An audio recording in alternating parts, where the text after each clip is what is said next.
Mateus 24, 29 diz: logo em seguida a tribulação daqueles dias, o sol escurecerá, a lua não dará a sua claridade e as estrelas cairão do firmamento, e os poderes dos céus serão abalados.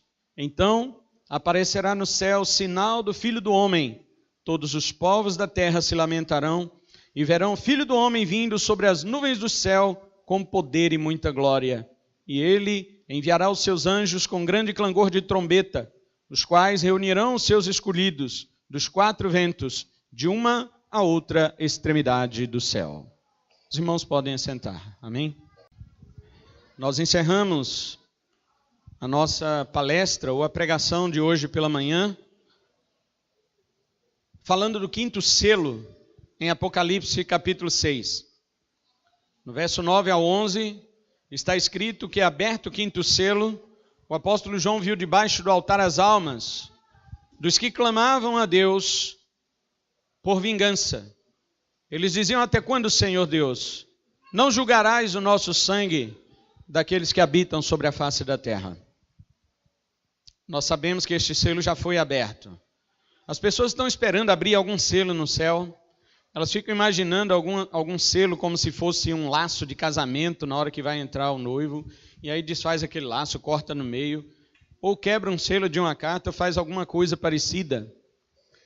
O livro de Apocalipse é simbólico, e o que ele fala já está acontecendo. Primeiro cavaleiro é o cavalo branco, já foi aberto este primeiro selo. Segundo selo, cavalo vermelho, que fala da guerra. Isso nós estamos vendo e presenciando. Cavalo preto segue-se, que fala da fome. E o cavalo amarelo, que é o quarto cavaleiro do Apocalipse, é o cavaleiro que se chama Morte e tem por seguidor o inferno. São os perseguidores dos crentes, os que matam os servos de Deus. Este é o quarto selo. Por isso que no quinto selo, os crentes mortos lá no céu, eles clamam por vingança. E Jesus diz o seguinte para eles: fiquem tranquilos. Dá a eles umas palmas, umas roupas brancas. Fiquem tranquilos, porque ainda tem muitos irmãos de vocês que precisam morrer como vocês. Jesus está dizendo que a igreja que for passar pela grande tribulação, porque a igreja vai passar, como nós vimos hoje de manhã, provamos isto dentro da Escritura, e então tudo isto vem culminar agora no sexto selo. O sexto selo em Apocalipse, ele fala da seguinte maneira: vi quando o Cordeiro abriu o sexto selo e sobreveio grande terremoto. O sol se tornou negro como saco de crina, a lua toda como sangue. As estrelas do céu caíram sobre a terra como figueira quando abalada por vento forte deixa cair seus figos verdes. E o céu recolheu-se como um pergaminho quando se enrola. Então todos os montes e ilhas foram movidos do seu lugar. Os reis da terra, os grandes, os comandantes, os ricos, os poderosos e todo escravo e todo livre. Nós vimos quem são estas pessoas? São os ímpios que ajudaram o anticristo a perseguir a igreja. Se esconderam nas cavernas e nos penhascos dos montes e disseram aos montes e aos rochedos: caí sobre nós e escondei-nos da face daquele que se assenta no trono e da ira do Cordeiro, porque chegou o grande dia da ira deles. E quem é que pode suster-se? O que é o sexto selo? É a volta de Cristo.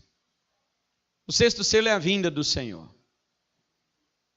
É óbvio que nesta visão o apóstolo João não vai dar todos os detalhes aqui no sexto selo, porque ele ainda tem 7 trombetas para falar. E na 7ª trombeta, que está escrito no capítulo 11, verso 15 de Apocalipse, diz o seguinte: o 7º anjo tocou a sua trombeta, e ouviu uma grande voz dizendo: os reinos do mundo vieram a ser do Senhor e do seu Cristo, e ele reinará para todo sempre. A 7ª trombeta é a mesma coisa do sexto selo. Não tem diferença. Ali ele vai dar detalhes. E quando você vê também a 7ª taça derramada em Apocalipse 16, você vai ver também que o juízo de Deus é derramado e o Senhor Jesus aparece para tomar vingança. O que nós temos visto então em Apocalipse é que ele fala da mesma coisa, do mesmo assunto, porém ele coloca em blocos sobrepostos e cada bloco deste se torna mais dramático do que o anterior. Por isso tem crente aí esperando até hoje o primeiro selo abrir. Nós já estamos no 5º. Tem crente esperando o selo abrir no céu. Eu não vi nenhum selo, eu não vi nenhum cavalo branco, só no posto. Eu não vi aqui nenhuma... Irmãos, 5º selo já foi aberto, meu amigo. Só falta o 6º selo, que é a vinda de nosso Senhor e Salvador Jesus Cristo. Agora, para isso acontecer, óbvio, como nós vimos ontem à noite, os sinais precisam acontecer. Que sinais? Guerra, fome, não sei o que. Isso aí já está acontecendo, meu amigo. Os 2 últimos sinais que faltam acontecer é a apostasia em massa e a manifestação do anticristo. Mas a igreja foi arrebatada. Prova. Só quero um versículo na Bíblia. Um só. Até hoje não me deram. E eu provei ontem à noite, hoje de manhã. Em 2 Tessalonicenses capítulo 2, verso 3, o apóstolo Paulo diz assim: não deixe ninguém enganar vocês, porque a vinda de nosso Senhor não acontecerá sem que primeiro venha a apostasia e se manifeste o filho da perdição. E aí?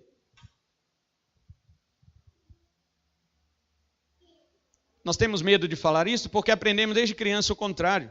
Não interessa o que aprendi desde criança, interessa o que está na Bíblia. Eu acreditava porque era criança. Depois eu cresci, eu li Bíblia, eu procurei. Pastor, me fala, meu pastor, onde é que está escrito que a igreja não vai passar pela grande tribulação? Tessalonicenses. Eu fui ler Tessalonicenses. Me fala onde é que Cristo vai vir invisível? Tessalonicenses. Fui ler Tessalonicenses, está escrito lá.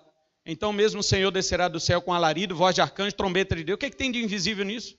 Alarido, voz de arcanjo, trombeta de Deus. Apocalipse 1, verso 7. Eis que vem com as nuvens e todo olho verá, até quem o traspassou. Quem traspassou Jesus já morreu. Então na vinda dele, quem matou Jesus vai ressuscitar. Porque se vai ver, vai ter que ressuscitar. Porque morto não vai ver ele. Até quem o traspassou, Apocalipse 1, 7. Mas eu já falei sobre isso. Prossigo. Tendo isso em mente, quando Jesus vier do céu, como ele falou em Mateus, e aliás, Mateus 24, 29, é o texto que o próprio Jesus fala que ele vai vir depois da grande tribulação. Ele diz, logo depois da grande tribulação daqueles dias, o sol se escurecerá, a lua não dará sua luz, as estrelas cairão do céu, e as potências do firmamento serão abaladas. Então aparecerá no céu o sinal do Filho do Homem ali, vindo sobre as nuvens do céu com poder e muita glória. Cadê a invisibilidade da vinda de Jesus? Onde está? Porque na Bíblia fala eis que vem como ladrão. O ladrão é invisível? O ladrão não é invisível. Você não vê porque você está dormindo. Ou então você não está em casa. Assim Jesus falou, não durmam. Porque para quem estiver dormindo, sim, vai aparecer invisível. Porque quando vê, já foi. Não é porque ele não é invisível. Não é porque ele não é visível. É porque a pessoa não está vigiando. Quando se fala vigia, porque o dia dele vem como ladrão de noite, não quer dizer invisibilidade. Ali está falando de preparo, de vigilância, coisa que a igreja hoje não faz. Quanto mais perto da vinda de Jesus, mais relaxada a igreja fica. Então, tendo isso em mente, quando Jesus Cristo vier das nuvens do céu, ele mesmo falou, nós já lemos isso aqui em Mateus 24, 29 ao 31. Agora nós devemos ter na mente o que vai acontecer depois da grande tribulação. Na vinda de Cristo, o anticristo e seus aliados serão mortos. Os crentes serão arrebatados e se alocarão a Cristo nas alturas. Paulo diz que nem todos os crentes morrerão. Ou seja, na segunda vinda ainda haverá crentes vivos na terra. 1 Coríntios 15, 51. O apóstolo Paulo diz, eis que vos digo um mistério. Na verdade, nem todos dormiremos, mas todos seremos transformados no abrir e fechar de olhos. As pessoas falam, nós vamos ser arrebatados no abrir e fechar de olhos, está vendo? Não, não vamos ser arrebatados no abrir e fechar de olhos. O que está escrito lá é que nós seremos transformados no abrir e fechar de olhos. Leia a Bíblia. Não é arrebatado, é transformado. O nosso corpo passará de corpo de carne para corpo de glória em um piscar de olhos. É isso que a Bíblia está falando. E Paulo diz também, 1 Tessalonicenses, capítulo 4, verso 15 ao 17, ele diz assim, verso 15 ele diz, ora, ainda vos declaramos por palavra do Senhor, que nós os vivos, os que ficarmos até a vinda do Senhor, de modo algum precederemos os que dormem. Paulo está dizendo, de modo nenhum crente que está vivo vai para o céu primeiro do que crente que já morreu. Ele fala em corpo físico, porque na alma os crentes que já morreram, eles já foram para a glória antes que nós. Mas em corpo físico não vai. Quando Jesus vier, o que vai acontecer, Paulo está dizendo aqui, é que estes mortos ressuscitarão e nós que estaremos vivos, não sei nós, eu me refiro à igreja que estiver viva na grande tribulação. Quando os crentes estiverem vivos na grande tribulação da vinda de Jesus, o corpo deles será transformado, os crentes mortos serão ressuscitados e juntos eles se encontrarão com o Senhor nos ares. É isso que o apóstolo Paulo está falando aqui. Amém, glória a Deus. Vejamos então o que vai acontecer na segunda vinda de Cristo, tendo em mente que já falamos que na vinda de Jesus o anticristo e seus aliados serão consumidos. Eu quero ler aqui um texto para provar isso para os irmãos, que está em Apocalipse capítulo 19, que fala sim da vinda de Jesus lá. Apocalipse 19. E vi a besta e os reis da terra com os seus exércitos congregados para pelejarem contra aquele que estava montado no cavalo e seu exército. Este é Cristo e a sua igreja, o seu povo. Mas a besta foi aprisionada e com ela o falso profeta, que com sinais feitos diante dela, seduziu aqueles que receberam a marca da besta e eram os adoradores da sua imagem. Os dois foram lançados vivos dentro do lago de fogo que arde com enxofre. A besta e o falso profeta, o anticristo e o falso profeta. Os restantes, quem são os restantes? O restante é o resto do planeta que seguiu o anticristo. Os crentes que estarão aqui foram tirados da terra. Na vinda de Jesus, eles são transformados, como nós acabamos de ler em Tessalonicenses. Eles são transformados, levados para as alturas com Cristo. E ali nos ares mesmo, Jesus destrói o anticristo, o falso profeta e todos os seus aliados. Não sobra ninguém na terra, está aqui. 21. Os restantes foram mortos com a espada que saía da boca daquele que estava montado no cavalo, que é Jesus Cristo, e todas as aves se fartaram das suas carnes. Quem vai sobrar na terra? Ah não, porque depois da vinda de Jesus vai ter um milênio na terra. Milênio com quem? Se morreu todo mundo. E quem é de Jesus foi arrebatado. Que milênio? Aí os adventistas têm razão, porque fala que o milênio é o diabo sozinho na terra, caçando gente para tentar e não acha. Aí sim, ele está preso, ele não tem ninguém para perturbar, é um milênio de paz. Paz para quem? Prossigamos, isso aí eu já falei. O que vai acontecer então na vinda de Cristo assim que ele destruir o anticristo, o falso profeta e seus aliados? Primeira coisa, diga comigo, os mortos ressuscitarão. Amém. Esta é uma verdade bíblica, que na vinda de nosso Senhor Jesus, assim que ele destruir o anticristo, o falso profeta e seus seguidores com o esplendor de sua vinda, os mortos ressuscitarão. Daniel profetizou sobre isso quando disse em Daniel capítulo 12, verso 2, muitos dos que dormem no pó da terra ressuscitarão, uns para a vida eterna e outros para vergonha e horror eterno. Pelo que ele diz aqui, e o que Jesus ensina no capítulo 5 de João, é que não haverá ressurreições separadas de justos e injustos. Porque nós aprendemos assim, não, primeiro, quando Jesus vier, ressuscita o justo, aí depois de 1000 anos, um milêniozinho aqui, aí Jesus vem de novo e ressuscita os injustos. E vai ter tanta ressurreição, é ressurreição de 2 testemunhas, é ressurreição daqueles que ficaram, é ressurreição dos que subiram, é ressurreição de gente que não aceitou Jesus, é ressurreição de Israel, é um monte de coisa, e a Bíblia está dizendo, João 5, 28 e 29, palavras vindas da boca de Jesus, não vos maravilheis disto, porque vem a hora em que todos, como dizia um pastor amigo meu, todos no grego é todos, todos os que se acham no túmulo ouvirão a sua voz e sairão. Os que tiverem feito bem para a ressurreição da vida e os que tiverem feito mal para a ressurreição do juízo. Cadê 1000 anos aqui de separação? Vejamos o que é a ressurreição final. A ressurreição final, não estou falando da ressurreição temporal, mas a ressurreição final é a retomada da decomposição do corpo físico para um estado eterno. As ressurreições temporais que aconteceram foram apenas prelúdio e credibilidade da ressurreição futura e final.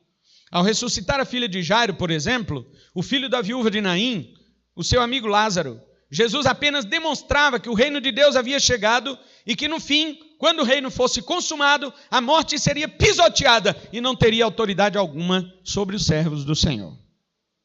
Já a ressurreição de Jesus foi a prova cabal disto. quando as pessoas morrem, as suas almas vão para um estado intermediário. Se morrem com Cristo, vão para o paraíso ou o seio de Abraão, como Jesus conta na história do rico e Lázaro. Não ache que aquilo é parábola. Aquilo não é parábola. Parábola é assim: o reino do céu é semelhante. Isso é parábola, porque é semelhante. Mas lá no texto diz: havia um homem. Havia, existia. Jesus não mente.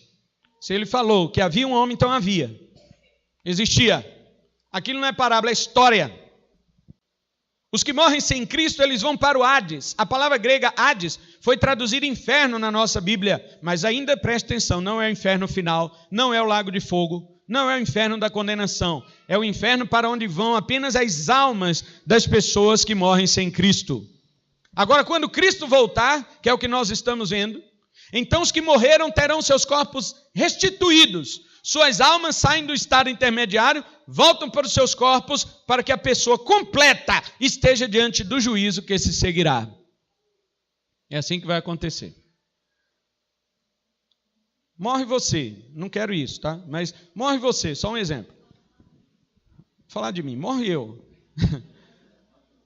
Eu vou para o seio de Abraão, não o corpo, meu corpo vai ali para Melvin Jones. Morre outra pessoa que é ímpio.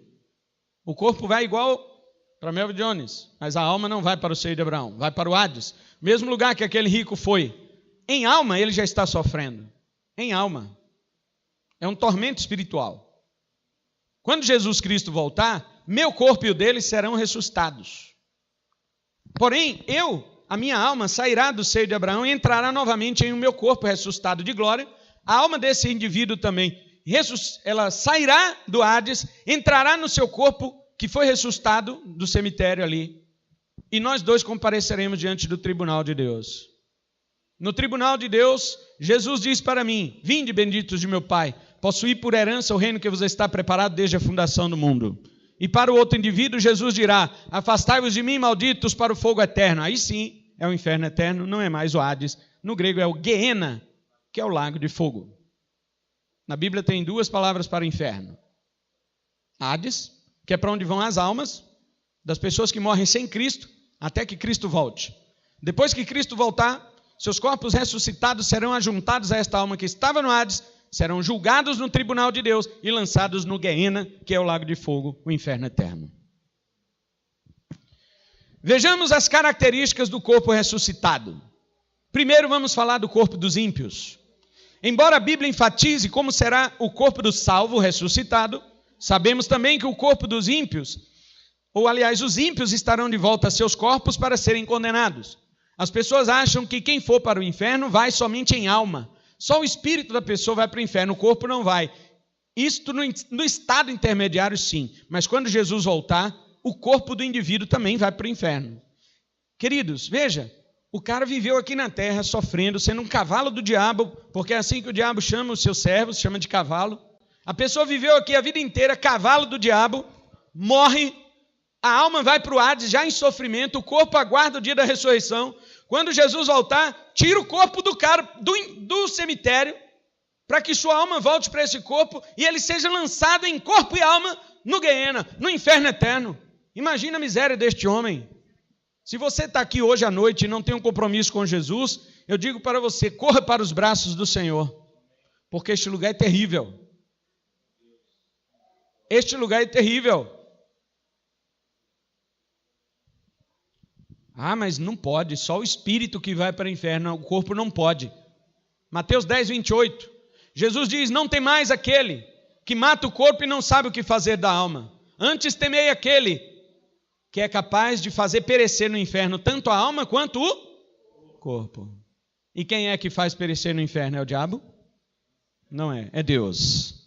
Este é um outro engano do mundo e muitos crentes. Há muitos crentes que pensam que é o diabo que vai ficar torturando as pessoas no inferno. Pelo contrário, o inferno não é do diabo, o inferno é de Deus. Deus é que atormentará as pessoas para todo sempre no inferno, inclusive o próprio diabo. Jesus disse que o inferno é um fogo inextinguível, Marcos 9, 43 e 44, onde não lhes morre o verme e nem o fogo se apaga. E você me pergunta, mas e Satanás, que ele não tem corpo? Os demônios não têm corpo. Como que eles sofrerão castigo eterno? Porque no inferno não sofre somente o corpo, mas também a alma. Portanto, quem tem corpo, que é ser humano, sofrerá corpo e alma no inferno, e quem não tem corpo, que é o diabo e seus anjos, sofrerá em espírito no inferno, no mesmo inferno. Porque quando Jesus fala em Mateus 25, 41, apartai-vos de mim, malditos, ele está falando para ser humano.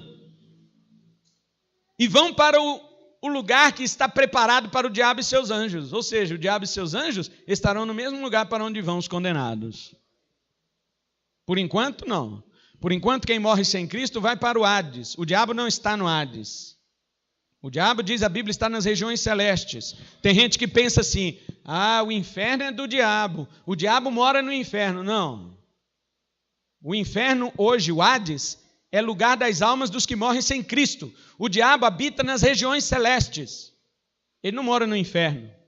Tem crente que vai expulsar demônio e fala, demônio vai para o inferno de onde você veio. Ele não veio de lá. Ninguém veio de lá. Ninguém. Ninguém pode vir do inferno. Ninguém pode voltar. Ninguém pode sair deste lugar de sentença. E este lugar de sentença não é do diabo. Esse Hades não. O Guiena será. O Hades não. O Hades é para as almas que morrem sem Cristo. Pessoas que morrem sem Cristo. Quando ressuscitar o corpo, aí sim. Estas pessoas irão para o lago de fogo juntamente com o diabo e seus anjos. A coisa não é brincadeira, irmãos. Mas eu acho que tem muitos crentes brincando. Eu não acho, eu tenho certeza que grande parte da igreja está brincando de ser crente. Os malditos sofrerão no mesmo lugar o castigo eterno do diabo e seus anjos, embora tendo corpos. Sendo assim, vemos que o inferno é lugar de castigo eterno, tanto para o corpo quanto para o espírito. Jesus está dizendo, não lhes morre o verme. Então deduzimos que o corpo ressuscitado dos ímpios é um corpo indestrutível, porém de desonra. Imagina o que é você ser comido por vermes, queimado por fogo e nunca se acabar. E eu não estou falando de um fogo que você queima o dedo numa panela quente, porque ninguém gosta disto. Eu estou falando de uma coisa inimaginável, pior do que isto, no corpo inteiro, na sua alma e consciência e para todo sempre.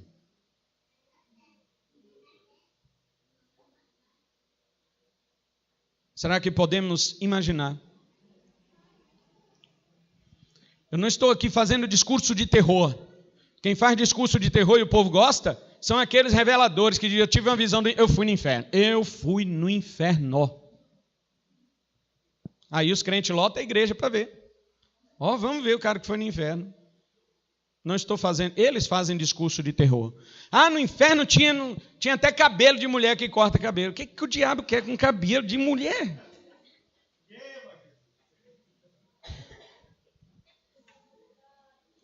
Eu vi lá uma bateria. O diabo é roqueiro. Irmãos, é cada besteira que essas pessoas falam. E os crentes não querem Bíblia, não. Eles querem isso daí. Eles querem o que o cara viu, o que ele não viu, quem foi aonde, não sei o que, voltou. Hoje a disputa é de quem foi mais vezes no inferno. Daqui a pouco o cara não é mais visitante, ele é morador. O diabo vai dizer, bem-vindo ao lar. Agora o corpo dos salvos, como será? Agora sim, o Novo Testamento ele é mais abundante nas informações de como será o corpo dos salvos ressurretos. Paulo nos informa que o nosso corpo será semelhante ao corpo de Cristo, amém? Cristo ressuscitado, tem um corpo de glória, não é mais sujeito a nenhum dos efeitos da queda. Diz a palavra do Senhor em 1 Coríntios 15, 42 a 44 e 49, diz, pois assim também é a ressurreição dos mortos, semeia-se na corrupção, ou seja, é enterrado na Melvin Jones, ressuscita na incorrupção. Semeia-se em desonra, ressuscita em glória. Semeia-se em fraqueza, ressuscita em poder. Aleluia. Semeia-se em corpo natural e ressuscita em corpo espiritual. E Paulo, para ele, é uma coisa tão óbvia. Se há corpo natural, também há espiritual. A lógica dele é simples. Eu vou provar por A mais B. Não, se tem corpo material, tem também espiritual. Mas como assim, Adão? E ele responde no 49, como trouxemos a imagem do que é terreno, de Adão, assim devemos trazer também a imagem do celestial, que é Cristo Jesus. Aleluia! Ele é o nosso Senhor, Ele é o nosso modelo. É semelhante a Ele que nós seremos, diz a palavra. Em outra carta, Paulo diz que será semelhante ao corpo de Cristo em glória. Filipenses 3:21 foi lido aqui no início, o qual transformará o nosso corpo de humilhação para ser igual ao corpo da sua glória. E o apóstolo João, ao convocar os seus leitores a viverem uma vida de pureza, ele recorre ao fato de que um dia seremos feitos à imagem de Cristo. Ele diz em 1 João 3, verso 2, sabemos que quando ele se manifestar, seremos semelhantes a ele, porque haveremos de vê-lo como ele é, e assim mesmo se purifica todo aquele que nele tem esta esperança, assim como ele é puro. Agora vejamos, qual o propósito da ressurreição final? Eu quero mostrar que a ressurreição final tem pelo menos 3 propósitos. Primeiro, a última palavra. Por que Deus tem que ressuscitar mortos? Por que não deixa eles quietos? Um dia eu perguntei isso para um adventista, não foi?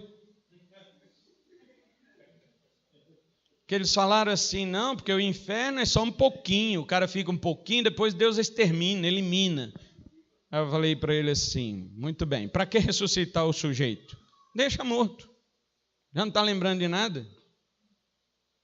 Vai ressuscitar o cara, jogar no inferno, queima uns 200 mil anos e depois, pum, explode e some. Vai para onde? O que é isso? Mas tá bom, deixa eles quietinhos.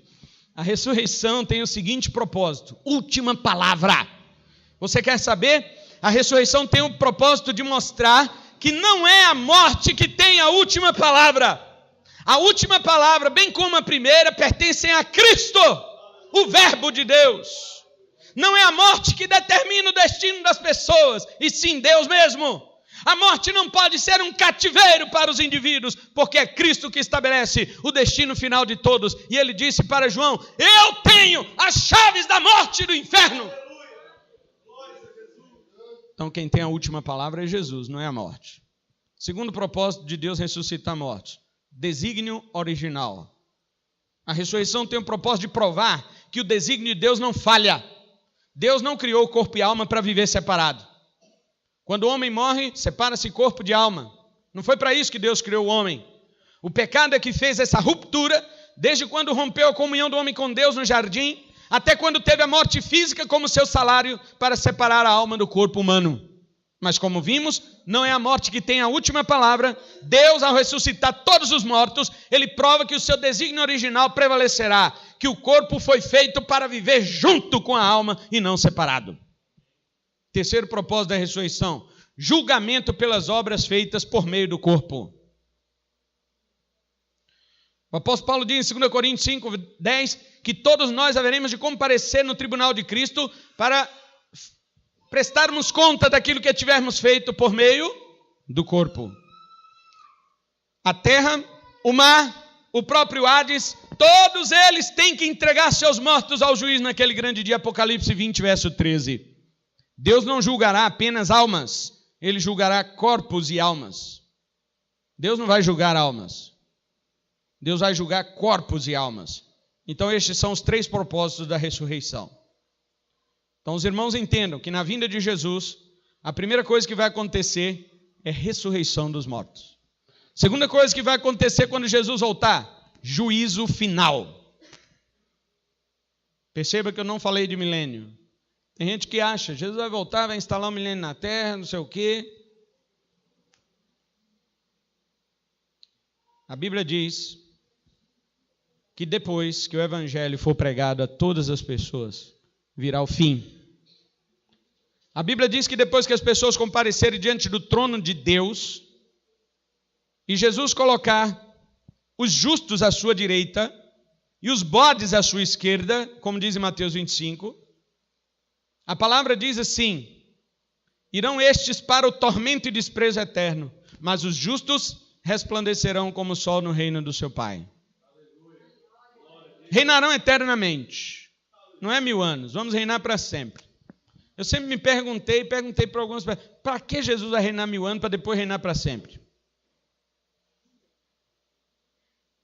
Vamos reinar 1000 anos, gente, depois nós vamos reinar para sempre. Melhor reinar logo para sempre.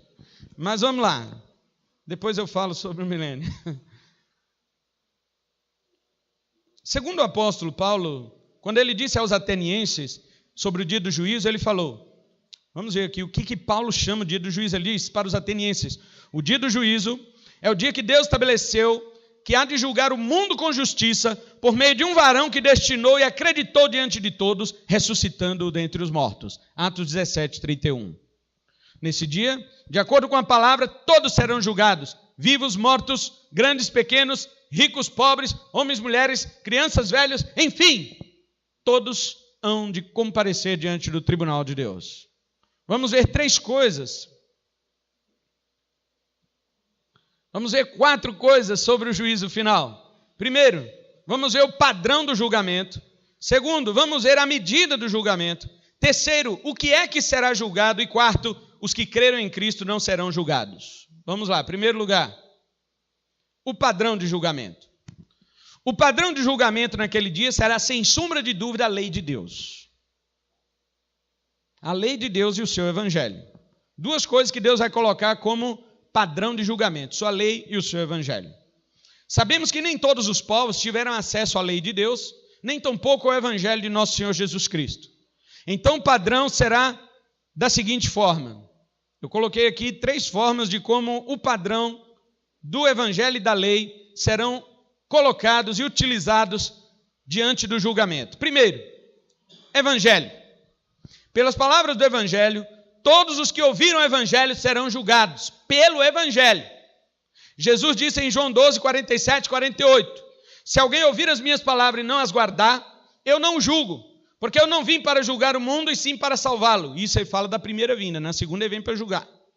Quem me rejeita e não recebe as minhas palavras, tem quem o julgue. A própria palavra que tenho proferido, essa julgará no último dia. Qual foi a palavra que Jesus proferiu? O evangelho. Portanto, o evangelho julgará o indivíduo no último dia. Paulo também diz, em Romanos 2,16, que o evangelho será usado para julgar as pessoas que ele havia pregado o evangelho. Diz assim, no dia em que Deus, por meio de Cristo Jesus, julgar os segredos dos homens de conformidade com o meu evangelho. Então, o evangelho será o padrão de julgamento. Todos que rejeitaram o evangelho serão condenados. Olha o que Jesus disse para as cidades que estavam perto dele. Mateus 11, 20 a 24. Ai de ti, Corazim, ai de ti, Betsaida, porque se em Tiro e Sidom fossem feitos os sinais que em ti se fazem, há muito teriam se arrependido com panos de saco e cinza. Por isso vos digo que no dia do juízo haverá menos rigor para Tiro e Sidom do que para vós. E tu, Cafarnaum, subirás até o céu? De modo nenhum, serás arremessado até o inferno. Porque se em Sodoma fossem feitos os sinais que em ti se fazem hoje, eles teriam permanecido até esse dia. Por isso vos digo que no dia do juízo haverá menos rigor para Sodoma do que para vós. Jesus está dizendo, quem rejeita o evangelho vai sofrer pior do que quem nunca ouviu. As pessoas geralmente me perguntam, pastor, quem nunca ouviu o evangelho pode ser salvo? Não. Nós vamos ver por quê daqui a pouco, calma aí. Não lancem pedras daí, ainda bem que não tem. Segunda forma de Deus julgar, lei. Vimos que é o evangelho. Segunda, lei. Muitos que não ouviram o evangelho devem ter ouvido a lei. Entre esses estão muitos judeus, desde a época de Moisés. Paulo diz em Romanos 2,12, ele diz, os que com lei pecaram, mediante a lei serão julgados.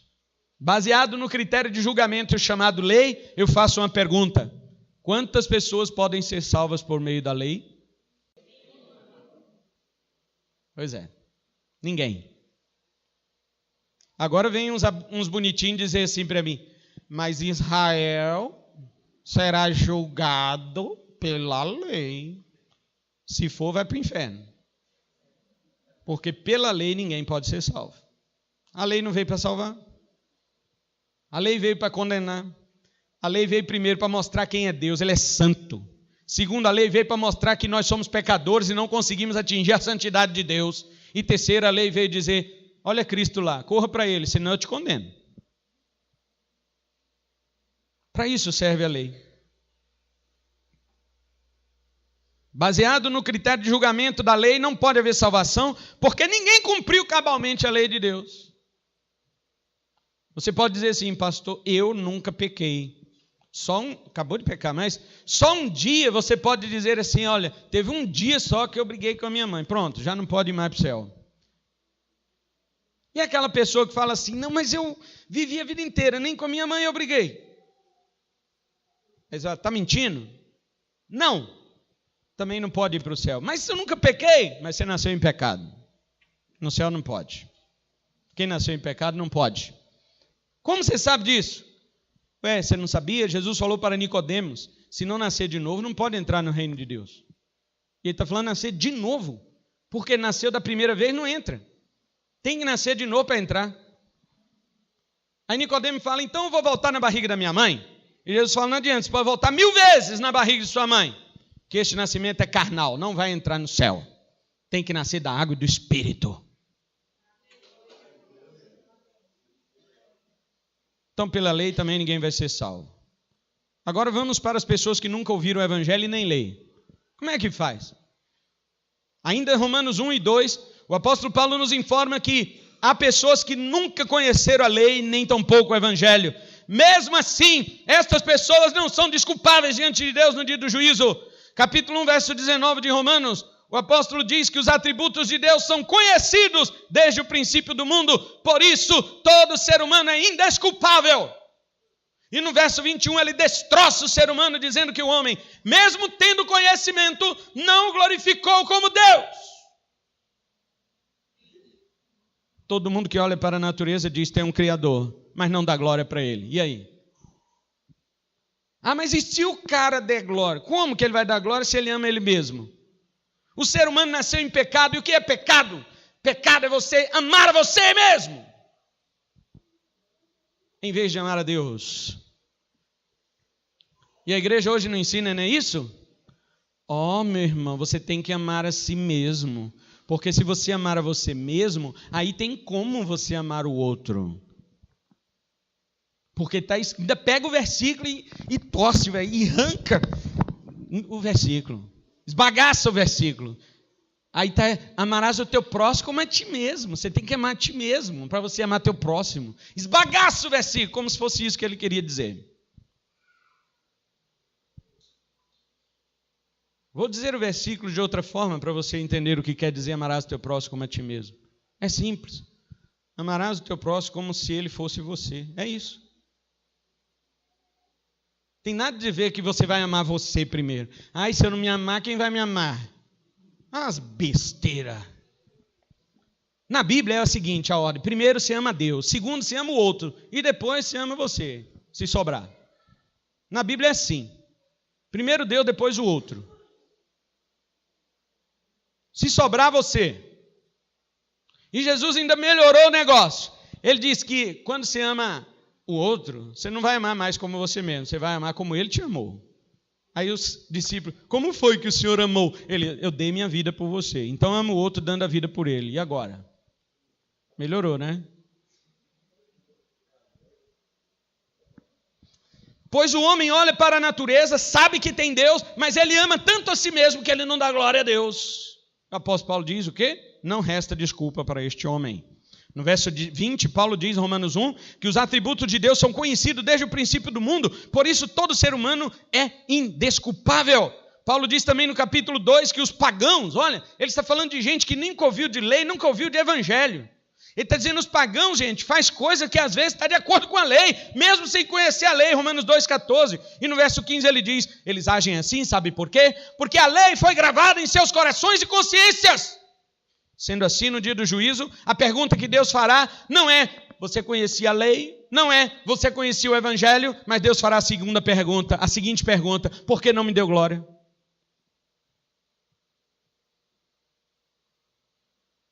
Segunda coisa sobre a medida de julgamento. Se por um lado o padrão do julgamento é a lei e o evangelho, por outro lado a medida do julgamento será o grau de conhecimento que os indivíduos tiveram dessa lei e desse evangelho. Nem todos tiveram o mesmo grau de entendimento sobre a lei e o evangelho, por isso a medida de julgamento será diferenciada. Os judeus que conhecem a lei, por exemplo, serão mais cobrados de acordo com a lei do que os pagãos, mesmo os pagãos que conhecem a lei. Como lá no livro de Atos, muitos tementes a Deus e prosélitos, eles conheciam a lei, mas não serão tão cobrados como os judeus, para quem foi dada a lei de Deus. Assim também os cristãos serão muito mais cobrados do que judeus e gentios, porque conheceram o evangelho de nosso Senhor Jesus Cristo. Jesus falou em Lucas 12, 47 e 48, aquele servo, porém, que conheceu a vontade do seu Senhor e não se aprontou e nem fez segundo a sua vontade, será punido com muitos açoites. Aquele, porém, que não soube a vontade do seu Senhor, olha aí, quem nunca conheceu o evangelho, aquele que não soube a vontade do seu Senhor e fez coisas dignas de reprovação, levará poucos açoites. Mas na chibata vai cair todo mundo. E Jesus conclui, aquele a quem muito foi dado, muito será exigido, e aquele a quem muito se confia, muito mais lhe pedirão. Todo mundo vira para mim, nossa pastor, você tem tanto dom, né? Deus foi generoso com você, podia me dar um pouquinho. Você toca teclado, você toca violão, você prega, você dá estudo, você faz evangelismo, não sei o quê. Pior para mim. Tiago diz, irmãos, não queiram ser mestres, porque sobre nós virá mais duro juízo. Porque o mestre conhece a palavra. E se ele conhece a palavra e não vive, como é que fica? Você quer mesmo os dons? Não estou pregando terror. Terceiro, o que é que será julgado? No dia do juízo, o que é que será julgado? A Bíblia diz que os homens serão julgados por suas obras.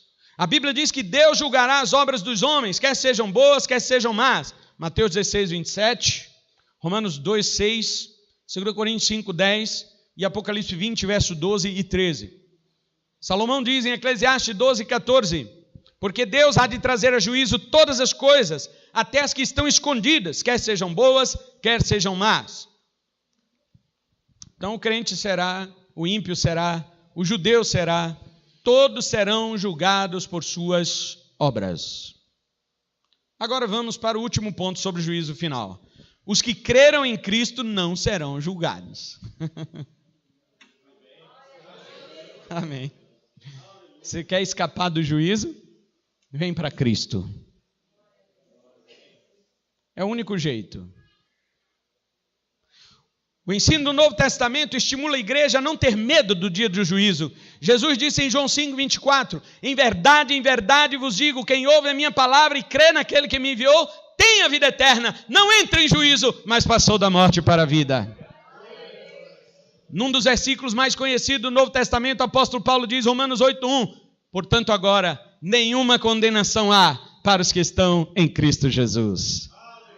Ao contrário dos ímpios, o crente não é julgado pelas suas obras, mas seremos julgados pelas obras de Cristo.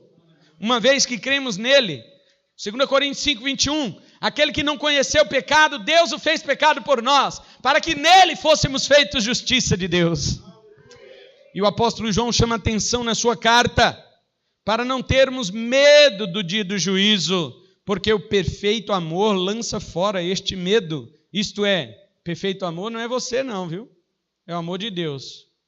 Tem crente que fala assim, ô irmão, você não tem o perfeito amor, você não ama perfeitamente. Quem é que ama perfeitamente, meu filho? Quando João está falando aqui em 1 João capítulo 4, verso 17 e 18, ele está falando do perfeito amor, é o de Deus, não é o seu, não é o meu. Nosso amor não é perfeito. O perfeito amor é o amor com o qual Deus nos amou. Por isso não precisamos ter medo do dia do juízo. Deus não vai julgar quem ele amou. Deus não vai. Ah, pastor, mas Deus amou todo mundo. É mesmo? Deus amou o mundo inteiro mesmo, gente? Deus amou sim, porque está escrito em João 3,16 que Deus amou o mundo de tal maneira.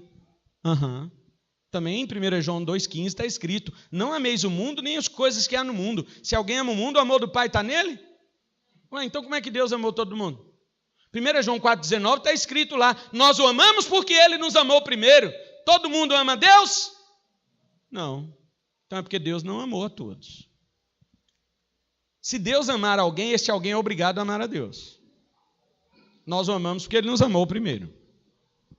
Nisto é em nós aperfeiçoado o amor, para que no dia do juízo mantenhamos confiança, pois segundo ele é, também nós somos neste mundo. Olha o que João está dizendo, isso aqui é uma maravilha, só que a gente lê rápido e não percebe. João está dizendo, nós somos que nem Jesus aqui no mundo. Não, pastor, eu peco, eu também, meu irmão. Não, pastor, eu não consigo agradar a Deus, eu faço muita coisa errada. Sim, mas como eu disse, e a palavra diz, não seremos julgados por nossas obras. Quem crê em Cristo é considerado por Deus como se fosse Cristo. Deus justifica aquele que crê no seu Filho e olha para ele como se fosse o seu próprio filho. E diz no 18 ainda, dizendo, no amor não existe medo. Quando Deus ama alguém, ninguém fica com medo. No amor de Deus por mim não existe medo. Antes, o perfeito amor lança fora o medo. Ora, o medo produz tormento. Logo, aquele que teme não é aperfeiçoado no amor. Você tem medo do dia do juízo? Já perguntei para uns crentes. Você tem medo do dia do juízo? Eu tenho, pastor, eu tenho. Eu tenho que me preparar. Tudo que você fizer para Deus é trapo de imundícia. Só há uma coisa que você pode fazer para agradar a Deus: fé. Fé em Cristo.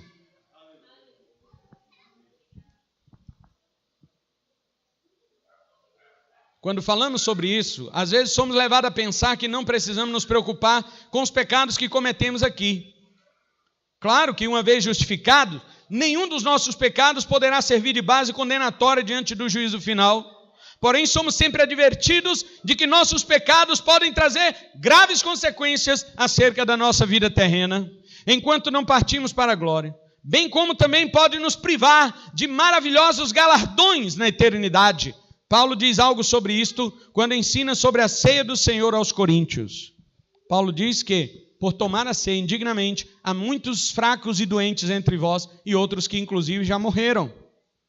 Deus permite a morte física para um de seus filhos, que ele queira disciplinar desta forma, para que ele não seja condenado com o mundo. Nós estudamos isso aqui terça-feira. E Jesus também diz acerca de galardões que teremos ou deixaremos de ter de acordo com aquilo que fazemos nesta vida agora.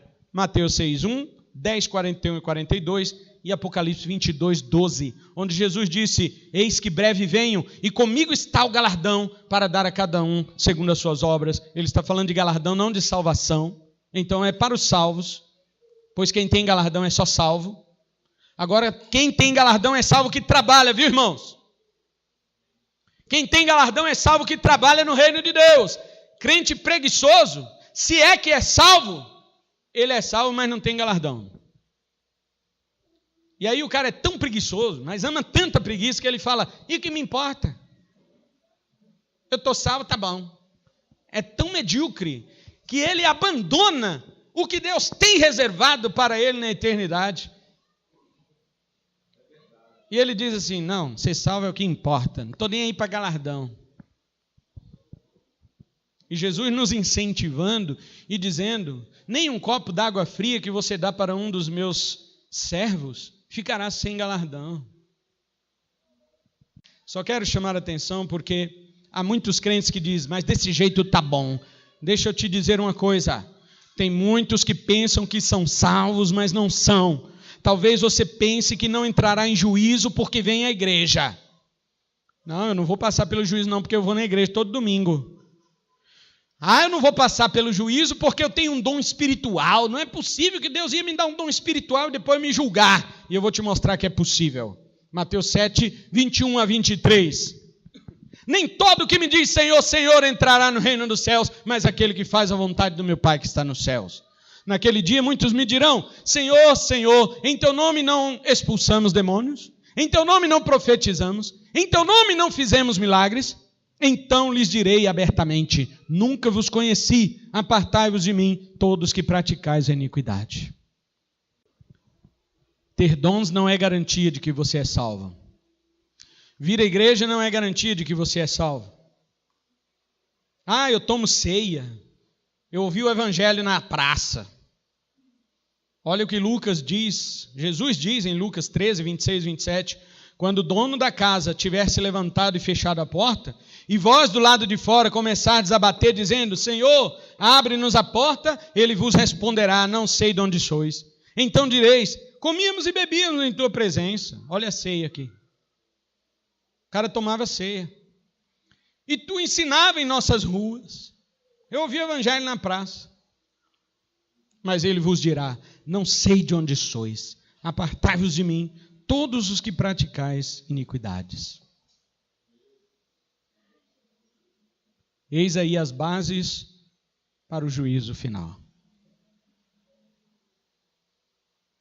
E eu quero encerrar a mensagem de hoje mostrando para você o estado eterno. Todas as pessoas irão para o seu destino. Quero lembrar, juízo de Deus não é para avaliar se alguém merece o céu ou o inferno. Tem uma tal igreja que fala de juízo investigativo aí. Tem outros irmãos que acham que Jesus Cristo, lá no dia do juízo, vai ficar olhando. Deixa eu ver se você merece. Tem outros que dizem que tem uma balança.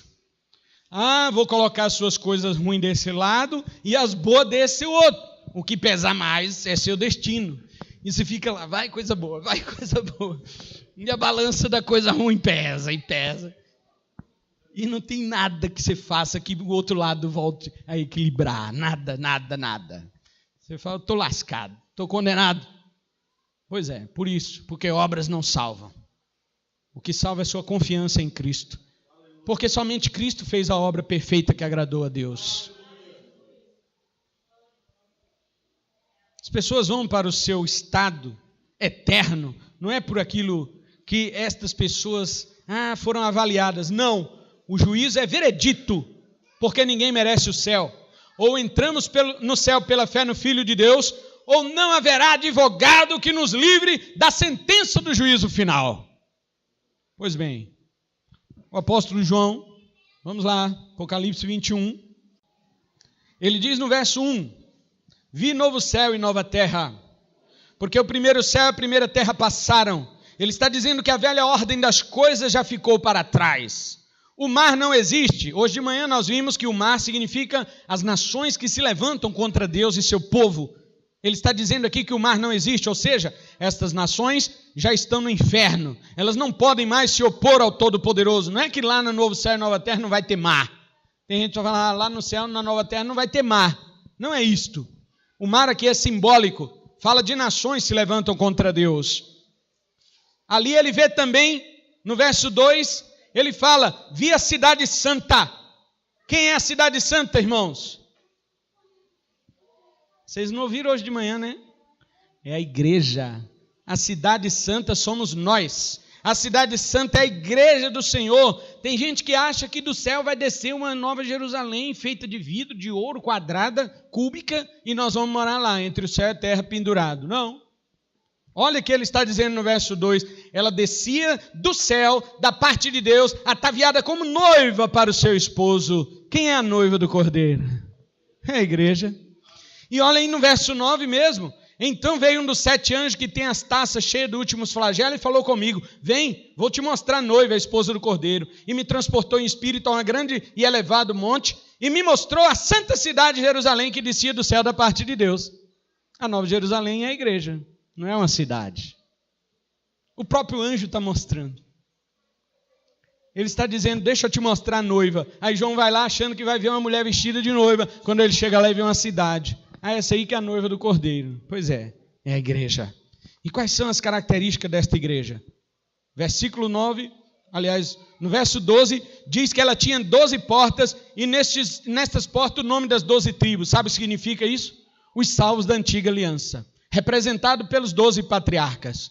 E quando fala no verso 14 que a cidade tinha 12 fundamentos e neles estava escrito o nome dos 12 apóstolos, fala dos salvos da nova aliança. E confirma com aquilo que o apóstolo Paulo disse em Efésios 2, verso 20, quando ele disse, edificados sobre o fundamento dos apóstolos. A igreja está edificada sobre o fundamento dos apóstolos. No verso 16, Apocalipse 21, diz que a cidade media 12 mil estádios. 12 nós já vimos que se refere ao número dos salvos, e 1000 quer dizer grandeza. Todos os salvos de todas as épocas, de todos os lugares, estarão na glória com Cristo. No verso 17, ele fala que a muralha tinha 144 côvados. 144 é 12 elevado à sua potência. Ou seja, os salvos do Antigo Testamento representados pelos 12 patriarcas, vezes os salvos do Novo Testamento representados pelos 12 apóstolos. 12 vezes 12, 144. Aqui é o mesmo significado dos 144 mil do capítulo 7 e do capítulo 14.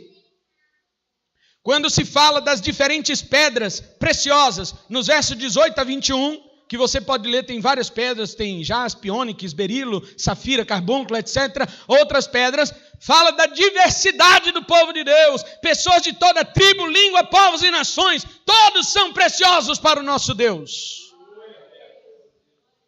E assim como o fim está próximo, capítulo 22, verso 10 e 11, o anjo diz para João: não feche as palavras da profecia deste livro, porque o tempo está próximo.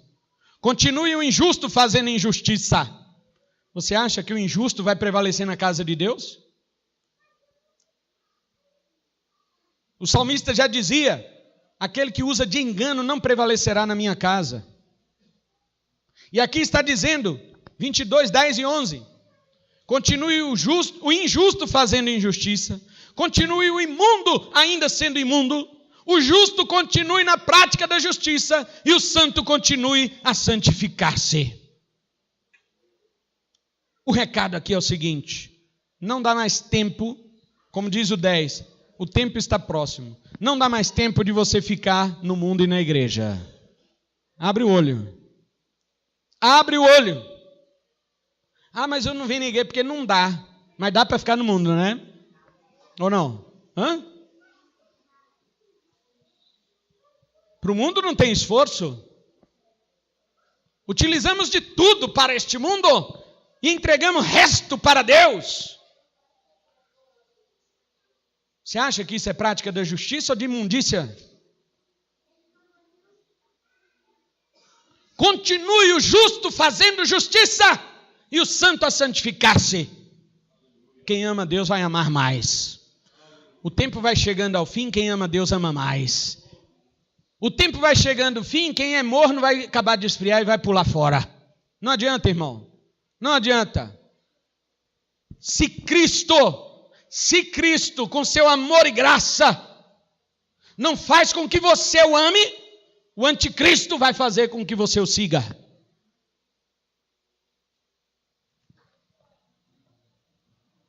Ah, mas vamos ser arrebatados. Vai.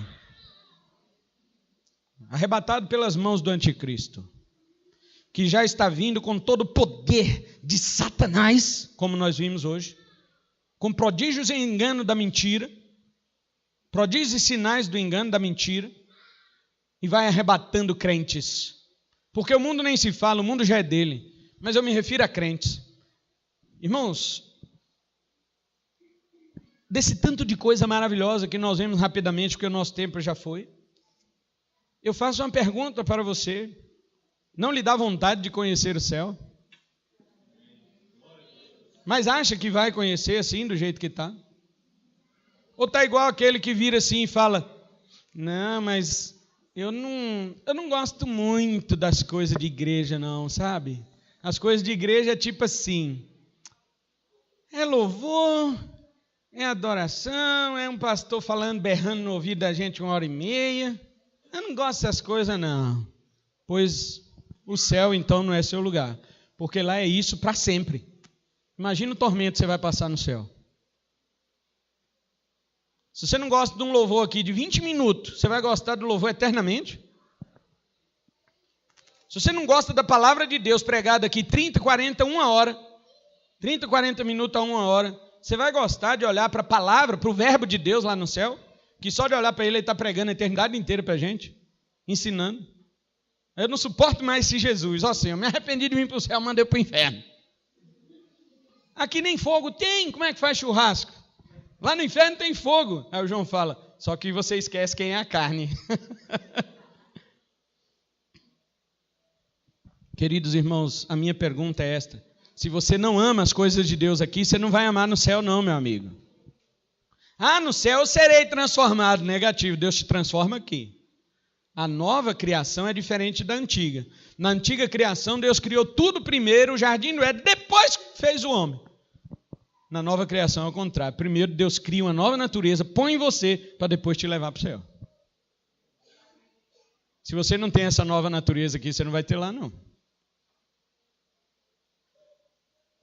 Questione-se hoje.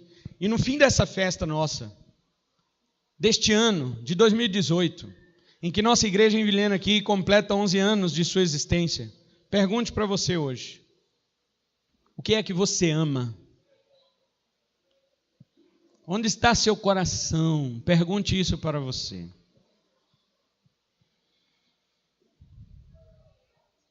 Ah, pastor, meu coração está em Deus. Qual Deus? Qual Deus? Você quer que eu te fale qual é a coisa que você mais ama? Vou te falar. A coisa que você mais ama é a primeira coisa que quando amanhece você pensa, e a última que você pensa antes de dormir. Essa é a coisa que você mais ama. É Deus? O cara vai dormir, amanhã eu tenho que pagar a conta, amanhã eu tenho que trabalhar. No outro dia o relógio desperta, tem que trabalhar, o café está pronto. Olha o Deus que ele ama. Chegou na cama, vai dormir. Deus, como te amo. Como eu queria que teu filho voltasse amanhã. Eu dormi e amanhecer na tua glória. Como disse Davi no Salmo 17, verso 15. Quanto a mim, Davi dizia, eu sei, Senhor, que quando eu acordar, eu serei satisfeito com a tua semelhança. Senhor, eu quero acordar na eternidade ao lado do teu filho. É isto que você pensa antes de dormir? Quando o celular desperta, a primeira coisa que você pensa é, Jesus não voltou. Puxa vida, devia ter voltado, mas estou, Senhor, hoje te servindo. Posso ir trabalhar, vou estudar, vou fazer alguma coisa, mas é ao Senhor que eu sirvo. Próxima noite, hein, Jesus? Vê se volta.